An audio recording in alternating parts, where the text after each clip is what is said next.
Pizza Story TV. Murali 50 வயது தந்தை, எளிமையான விவசாயி.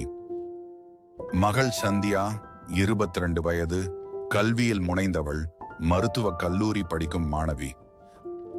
மகன் அரவிந்த் 18 வயது, பள்ளி முடித்தவன், வேலை தேடும் இளைஞன். மனைவி மீனா 45 வயது, வீட்டில் எல்லோரையும் ஒருங்கிணைக்கும் நல்ல மனம் கொண்ட பெண். குழந்தைகளுக்காக தனது வாழ்க்கையை அர்ப்பணிக்கும் ஒரு தந்தை. சந்தியா மருத்துவ கல்லூரியில் சிறப்பாக படிக்கிறாள். அரவிந்துக்கு சுய தொழில் தொடங்க ஆசை. முரளி தனது நிலத்தை விற்றது குழந்தைகளை உயர்த்த வேண்டுமென்று நினைக்கிறார். மகள் சந்தியா முரளிடம் சொல்கிறாள், அப்பா, நாளைக்கு கல்லூரியில பணம் செலுத்த வேண்டும். நாளைதான் கடைசி நாள். எப்படியாவது பணம் ரெடி பண்ணுங்க அப்பா.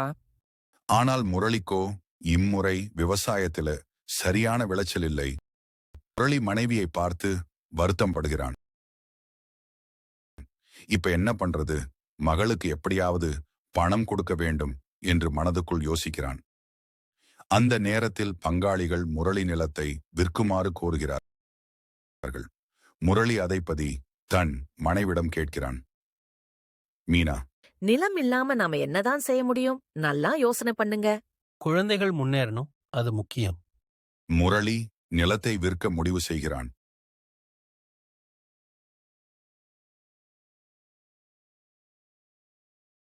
நிலத்தை விற்றுவிட்டு சந்தியாவின் கல்விக்காக பணத்தை செலவழிக்கிறார். அப்பா, நிலத்தை விற்று விடுவீர்கள் என நினைக்கவில்லை.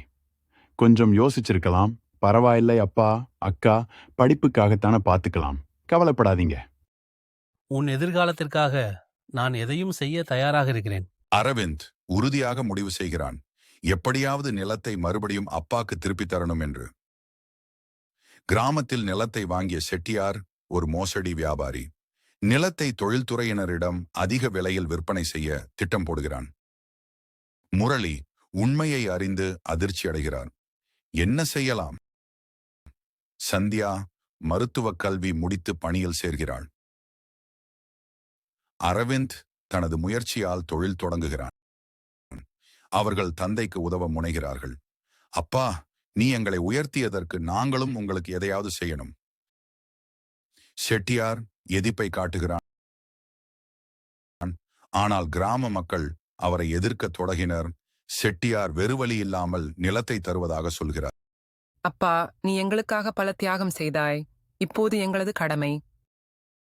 நம்ம குடும்பம் ஒன்றாக இருந்தால் எதையும் சாதிக்கலாம். முரளி, இப்போது என் வாழ்க்கை நிறைவு பெற்றது. கதை ஒற்றுமையோடு முடிகிறது.